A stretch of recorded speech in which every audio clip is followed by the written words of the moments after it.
So I'm going to be talking to you about this concept of kindfulness, and I'm going to share it through a little story of what happened to me. This is supposed to be an airport, and my experience of kindfulness, first of all, started with this. So I was just talking to Alfred earlier about doing lots of travel, and I can't even remember why I was doing all this travel now. It was about a year and a bit ago.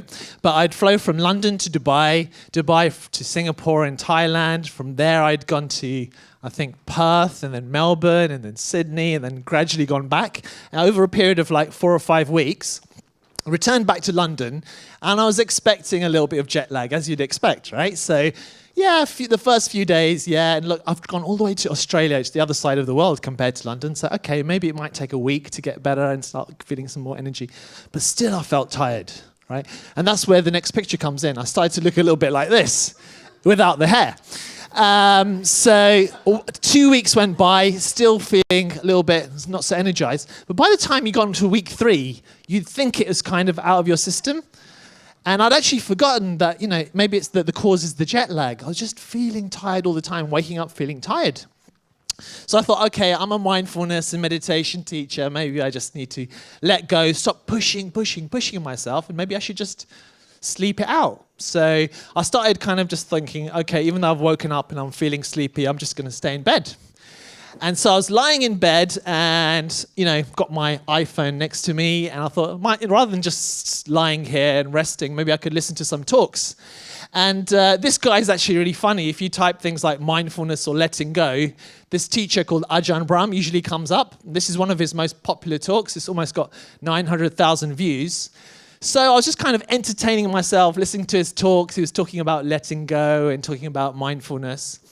But then I discovered that he actually had an entire retreat. Like somebody had recorded all his talks for a whole 7-day retreat. So I had this amazing idea. I could just do the whole retreat in my bed. So wow, that's a great idea. So this is my retreat center.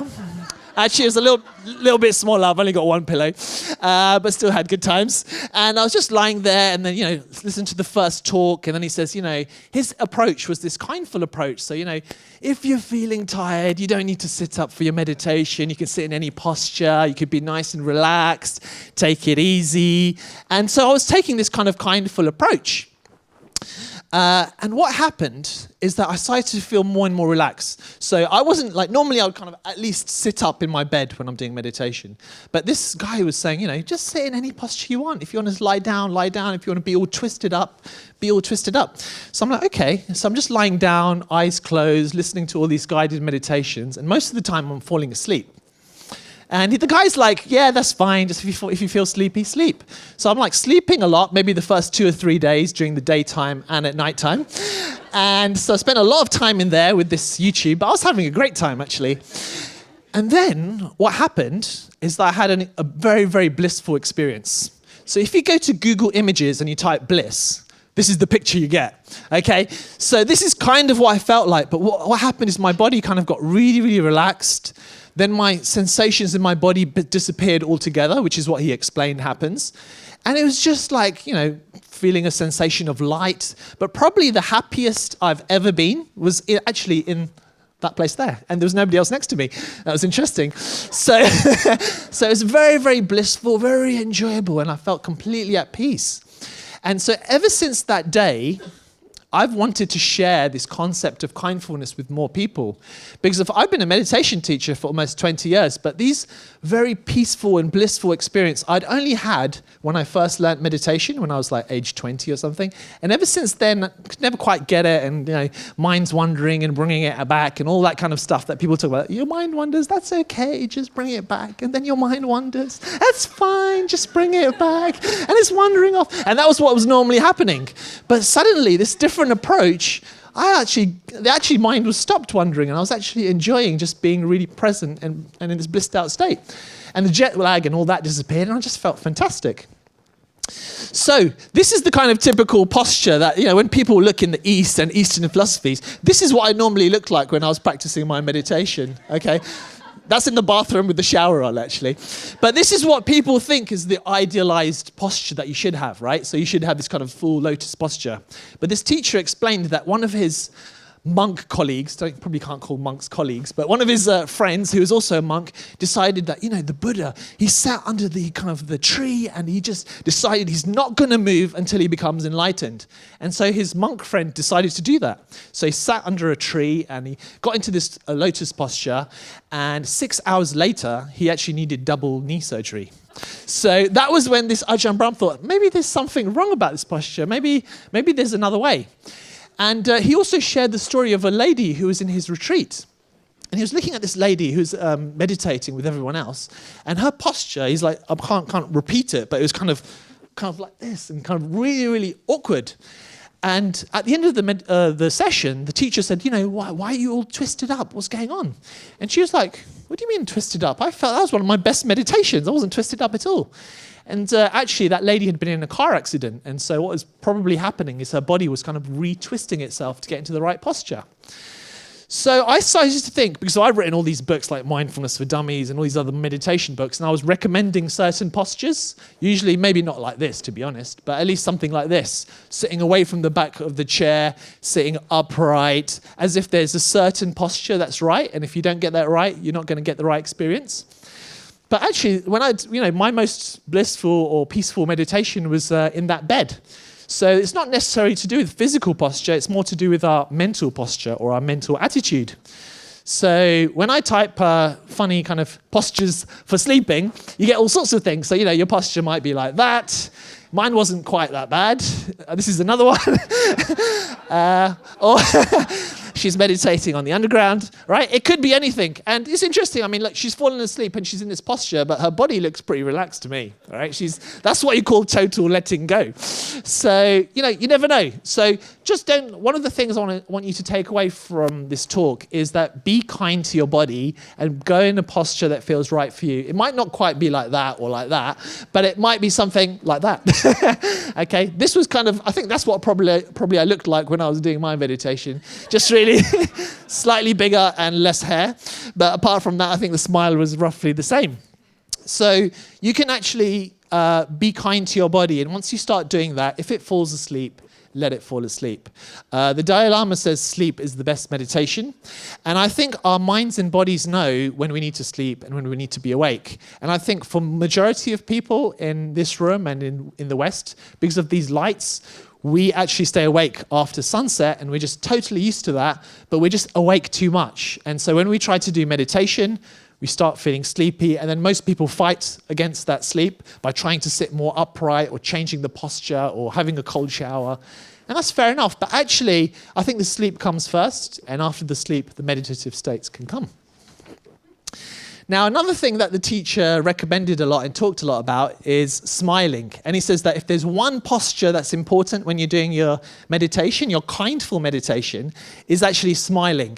And there's so much nice research, and there's a fantastic TED talk on smiling as well. But I picked out this one as an example to show you the power of smiling. So what they did, this researcher, he took these baseball card pictures, and he actually kind of got a magnifying glass and measured the size of the smile and whether it was genuine or not. And then he looked at how long these baseball players had lived, and the ones that had the biggest genuine smile lived something like 7 or 8 years longer than those that hadn't. Okay, and now there's all sorts of other research where people do weird and wonderful things like injecting Botox on the sides of people's faces, so kind of it's either permanently smiling or you can't smile, or putting like pencils in people's mouths to make them smile or not smile. But the research always shows that the smiling actually helps and lifts your mood. And with the people that I've been teaching, if I tell them to actually smile while they're meditating, it really, really helps them and lifts their mood. Now, some people struggle with smiling, and so I recommend doing push-ups in the morning to help you. And we can do some push-ups right now. Let's do 5. Are you ready? So you take your 2 fingers, you put them on the corner of your mouth. 1, 2, 3, 4, 5. Good, yeah.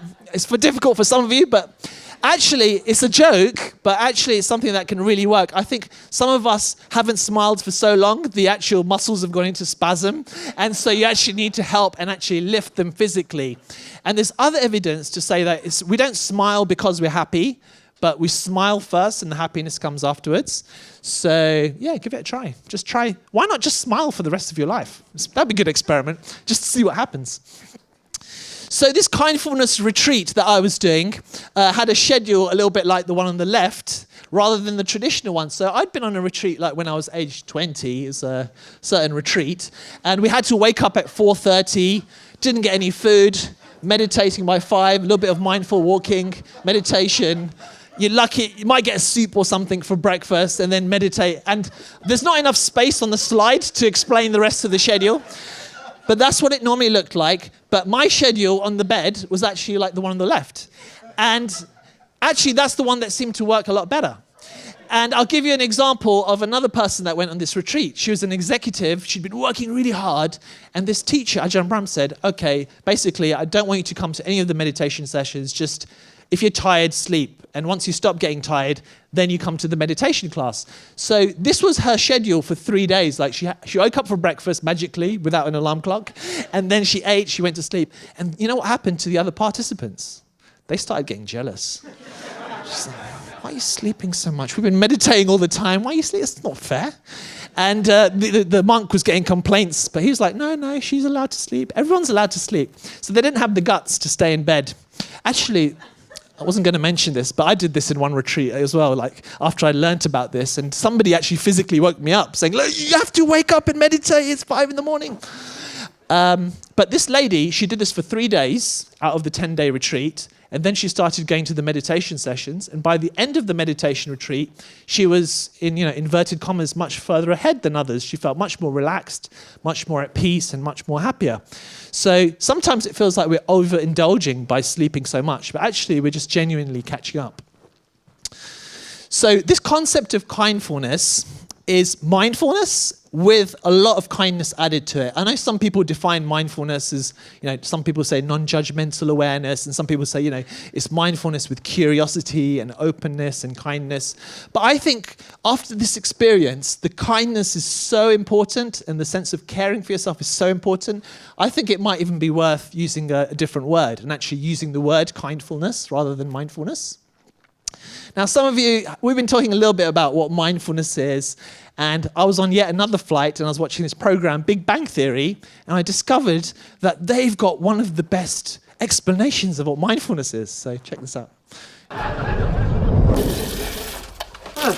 This reminds me of high school. You worked in a restaurant? No, I was in India. It was humid and smelled funny. All right, I think I'm getting into a groove here. This isn't so bad. Only 5 hours and 40 minutes to go. We've only been doing this 20 minutes? I read that washing dishes can be an excellent form of meditation. The key is that while washing the dishes, one should only be washing the dishes. Just because you have that accent doesn't mean what you say isn't stupid. No, seriously, it's about being present in the moment, focusing on the feeling of the warm water, the smell of the detergent, the sound of the dishes squeaking, and following your own breath. It's about simply being. Huh. Okay, I'll try it.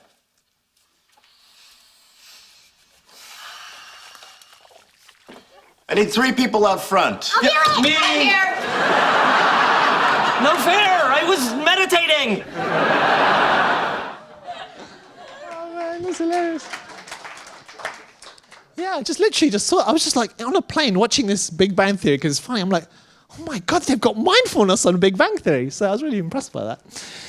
So I'm not saying mindfulness in itself is a bad thing, and just a couple of examples of just how just mindfulness alone, even without the compassion, is powerful. So I took a cab when I was going to the airport in London to get here, and I got to start talking to the cab driver, and she talked about, what do you do? I talked about mindfulness. She's like, what's the point of that? I was explaining it. And then I talked a little bit about depression and how it's used in the National Health Service to treat depression. She's like, oh yeah, 4 years ago, I suffered from depression too. And it was like, I used to have these negative thoughts. I couldn't get out of these negative thoughts no matter how hard I tried. Like in the middle of the night, I just couldn't sleep and I used to go for a drive and stuff. And then she said, you know what helped me? I'm like, what? She's like, I used to go to Starbucks, and you know the Starbucks sign? I'm like, yes. I just looked at the Starbucks sign really carefully and looked at all the different colors and the shapes.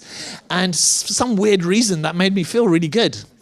And I was like, that's something called mindfulness. She's like, really? I've never really heard of that. So she was actually using mindfulness to actually get out of it. Another lady who's done one of my programs, she was suffering from depression too, and again, she couldn't get out of it. But the one way that she managed to kind of get some peace of mind was making masala chai. I don't know if has anyone heard of this masala chai? But in India, and the way us Indians make it, we make it properly. We don't get it from Starbucks, actually. You actually have milk, and you have water, and you have the cardamom, and all the different spices. And she used to take 15 minutes, and she used to be like, do it really mindfully, and just make this beautiful masala chai, and then just take in the smells, and then sit down and slowly drink this chai. And she really got into a mindful state. And again, she didn't know what mindfulness was either, but she just did it naturally. So it just goes to show that even mindfulness on its own, especially when you're in these difficult states of mind, is helpful. Just being present steps you out of that default mode network that I think Britta was talking about. But actually, I believe that the next level is definitely this concept of kindfulness. And maybe the word mindfulness is not right. Again, this is another reason for it. This is the Chinese character for mindfulness. I won't try to pronounce it. But apparently the first top part of the character represents being now, being present, which is what we normally associate with mindfulness. And then the bottom part of the character, this one, it almost kind of looks a bit like a heart. I kind of imagine it like a heart. And so the literal translation is bringing the heart into the present moment. So this concept of kindfulness or heartfulness kind of makes sense. And in the East, quite often, they don't use the word mind to mean mind. The word translates as mind and heart. They go hand in hand, or hand in heart. So there's another reason for it. Looking at some of the research, some of you have mentioned some of these researchers, but Mathieu Ricard, apparently one of the happiest people in the world, he's emphasizing in the last year or two the concept of caring mindfulness. He's been saying that mindfulness alone is not enough. We need to bring in this compassion and kindness. Christine Neff, this is a fantastic TED talk. I was talking to someone earlier about it, comparing self-esteem to self-compassion. And she was finding how self-compassion is a much better way to improve your state of well-being and resilience rather than just boosting your self-esteem. Richard Davidson gave a talk just in March of this year at the Greater Good Science Center, I think, in Berkeley or nearby. And he found, I think in his latest research, I may be wrong, but what he seemed to be suggesting is that just doing mindfulness practice alone, you'd have to do thousands of hours of practice to build up your resilience. Whereas with loving kindness type meditations, there was a boost in what he calls outlook, more positive outlook, in just 2 weeks of doing 30 minutes a day. And finally, a few of you have mentioned Tanya Singer, and she's been comparing different types of meditation. And from what I understand from the talks she's been giving is that the compassion meditations have specific effects that mindfulness alone cannot achieve. And they've got unique connections that happen in the brain to make you more compassionate. So there's some more evidence or reasons for bringing kindfulness in. So this is a couple of things from my own personal work that I thought I'd just briefly share. So this is an article I wrote on It's Not Mindfulness Without Kindness, and just talking about kindness in this, some of you may have heard of this magazine, Mindful.org. And normally like 5 people would share something that I've written, but in this case, 15,600 did. So something naturally people seem to be interested in, it seems to resonate. And again, another talk I gave, there was this online summit called the Mindfulness Summit, and they had 400,000 people, and like a lot of people who are like really famous and know what they're talking about. I talked about this concept of of not just mindfulness, but bringing the kindness and compassion in. I really emphasized that, and most people voted for me to speak again, and then I'm going to speak for them again. So the reason I'm sharing this is just to say that this is naturally, it resonates in people when you talk about the importance of self-compassion and self-care, and people want it more. There's a natural need for it. So it's something I would recommend some of you who are working in the mindfulness field to start thinking about going in that direction. So in terms of kindfulness, the way you cultivate it still starts with mindfulness, so a sense of present moment awareness, okay? But one of the things that I've been sharing is that mindfulness is not concentration. It's not like you're trying really hard. It's a process of letting go. When I did this Qigong earlier, the teacher was sharing how mindfulness is something very natural. Right? As children, like you don't need to train a child to keep saying why. It would be in here, be like, why is that light on? Why do we do this? Why do we need to go to this mind conference? I'm really bored. Why? They're asking questions. They're curious. They're looking around. They're connected to the present. And it's only through the doing mode of mind, this constant wanting to achieve, that our mindfulness levels go down. And so you don't need to do more doing. It's more of a process of letting go. So I know a lot of you are laughing about this example of the bed and just resting and relaxing a lot. But actually, that was a process of letting go, stopping to push myself to keep doing more and more work. The other thing about mindfulness that people don't talk about, which is really important, is that mindfulness gives you feedback. That's kind of the purpose of mindfulness. And then the kindness comes in. So let's say if you're doing something like a body scan, you're feeling the sensations of your body, you're noticing how you're feeling. But then once you notice that, you're getting feedback to your brain, and then in that area, you send the mindful attitudes, the kindness, the compassion, the friendliness, the care. I've got an example of a snow globe here, because it's a good example of our brain. So if you imagine a snow globe, we're kind of shaking it out all day, and so we've got all these thoughts spinning around in our heads. And so what we think is that we have to be mindful, and we just try and get the snow to go down, but that's just shaking it more. What we need to learn to do is put that snow globe down, and when you put it down, the thoughts keep wandering even more and more, as I found when I was in my bed retreat. But then if you just keep sleeping or keep resting or keep allowing it to be and trust that it will go down, it does go down, it does settle. So that's the kind of approach that I take to mindfulness. It's a form of feedback, and really important, it's about letting go of past and future. And then the present moment naturally arises. The other thing that I share with people that people seem to love is this example. So imagine that that's you and this is your mind. Okay? Actually, no, pretend that's you and that's your friend.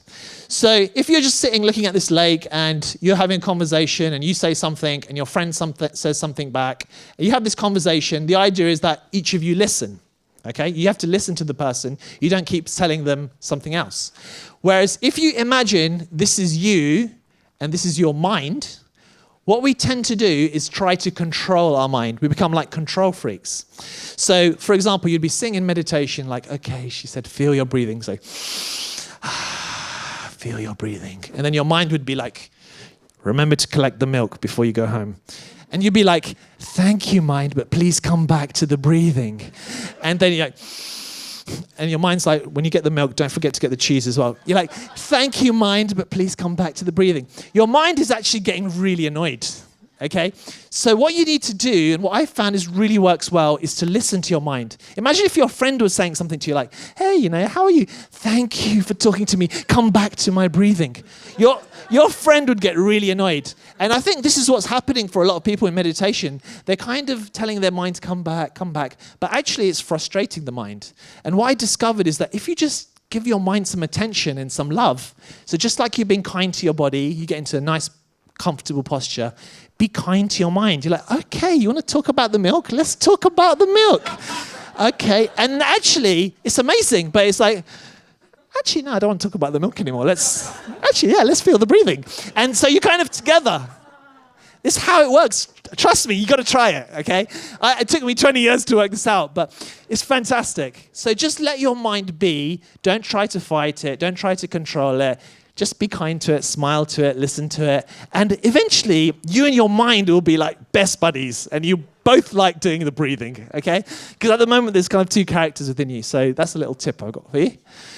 So the idea is to go from this sense of control freak of your mind and your body to be a kindness freak. You can ask your body, what do you want to do today? Or mind, would you like to meditate? Maybe you don't want to, maybe you just want to go in that Tesla and go around the block. Okay, that's fine. So actually to listen to your mind and ask what your mind wants to do and then go with that. That seems to work well for me anyway. Good. So I'd like to finish very quickly with a story of the power of kindfulness. So this is not the actual girl, but there was a girl who had so much anxiety and panic attacks that she'd seen psychiatrists, she'd seen psychologists, and what happened ultimately is she ended up in hospital on an oxygen mask because she was having so many panic attacks. And nobody could help her, so in the end she decided to call this kindful monk guy. And he said, okay, so you're having panic attacks, where are you feeling it in your body? She's like, I'm not too sure. He's like, find out, call me tomorrow. So she puts the phone down. Next day, she's like, yeah, I'm feeling the anxiety in my stomach. And then he asks, okay, where in your stomach? She's like, I'm not sure, just somewhere in the stomach. He's like, call me back tomorrow. So he puts the phone down. Next day, yeah, I can feel it in my stomach. It's the lower part of the stomach. What's the shape of it? She's like, shape? I don't know the shape. Call me back. And they just kept doing this, so bringing the curiosity. Eventually, she found out that anxiety was in a certain part of the stomach. Then he said, and she was with her boyfriend, so he was like, tell your boyfriend to put his hand where you feel the anxiety and just feel the warmth of it and just bring some kindness towards it. So she started to do that. She started to massage it herself. And gradually it started to get less and less and less. Eventually it disappeared altogether. And then he asked her a key question. He said, when the sensations of anxiety in your body disappears, where does the anxiety go? And then she went quiet. She was like 30 seconds later, she's like, oh yeah, when the sensation in the body goes away, the anxiety's gone. He's like, yeah. So she continued to practice this mindfulness with kindness, and she got better. Both of them got better. She managed to pass her exams. And the story is that eventually that boyfriend became her husband, and the monk actually married them too. So I thought it's a really, really nice story, but it shows you, you could take all these drugs or go to all these psychiatrists and psychologists, but sometimes it's just as simple as awareness and the self-love that can do that. So there's a little summary of the essence of what I've been saying. I love that little image there. But thank you very much for listening, and bye.